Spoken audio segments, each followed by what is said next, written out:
Hello guys, this is Hops, And this is Modin. and we are Moppsgaming.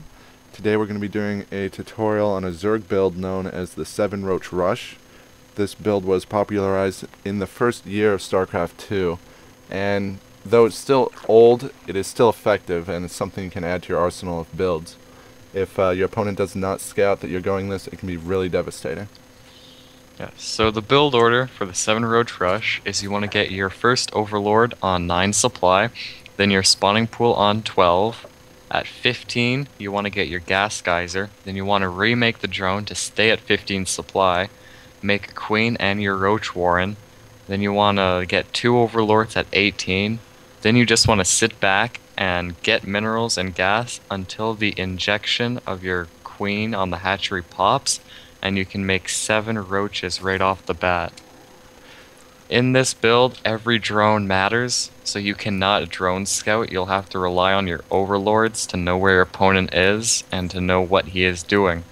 And while not scouting, you want to try to deny scouting as much as you can, because this build is very powerful, as Hops said, but if your opponent can see it coming and they can put cannons down or they can put bunkers down, spine crawlers or anything, the odds are it will fail. Yeah, you definitely want to just keep the scouting probes or SCVs or whatever it is out of your base. As soon as they know that you're going this build, it is pretty easily counterable.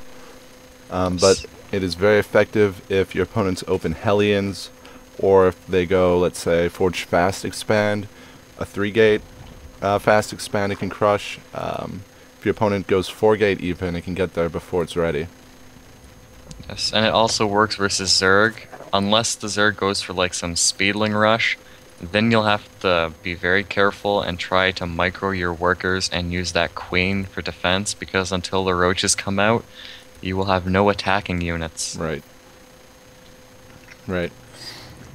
Well, it looks like Protoss is going pretty standard so far. Yes. Nothing And ordinary. Hops, you gotta notice the Overlord placement of where the Overlords are going, because right before the push, you want to bring all the Overlords in so that you can have vision of the high ground, so that your roaches can shoot, maybe pick off a pylon, maybe kill any units that are just standing there. Very helpful stuff. Yeah, I see you're rallying in your next Overlords to go into the back of his base just so you can see what he's doing. Yes. This build isn't all-in, so after your roaches pop, you can make lings and continue the all-in. Or if you think that you're going to do enough damage, you can try to make drones if you're thinking he's going to hold.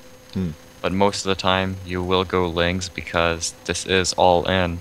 I've also seen variations of the build where some people will send their queen in and bring all their drones.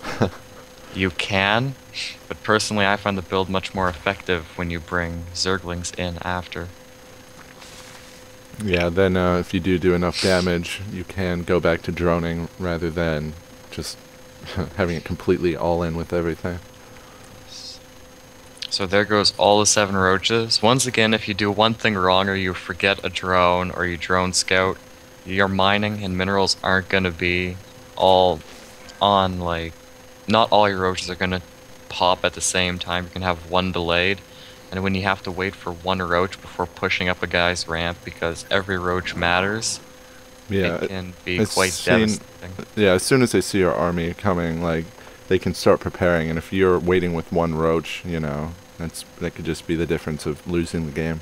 Exactly, so here we go. Zerg just pulled in all the Overlords, has nice 4-placed Overlords able to pick off stuff from the high ground. Yeah, and you see you took away that sentry right there. Yes, right off. Don't have to worry about force fields now. Here come the reinforcement lings. They don't have speed, but they do the same amount of damage. They're just not as fast. Nice. So it looks like this was a 3-gate expand from the toss here. Yes, he has a bunch of minerals saved up, so you can take a guess that he was trying to do something. Yeah. He's pulling all his workers, and surprisingly, I think with those 3 stalkers and the workers, he might have been able to hold off the roaches. Yeah, he just barely couldn't get that last warp in from that gate that you unpowered. Yes, and then the Lings came in and sealed the deal. I see, and even had another round coming in too. Oh yeah. So that was this. Well, yeah. This is a Zerg build, obviously. Mostly used versus Protoss, but can be used versus the other races. It's an all-in. We're not only going to be showing all-ins on our channel.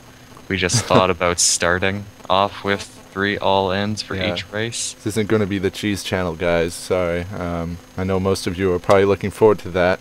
Probably nobody was in reality, but yeah. Yeah.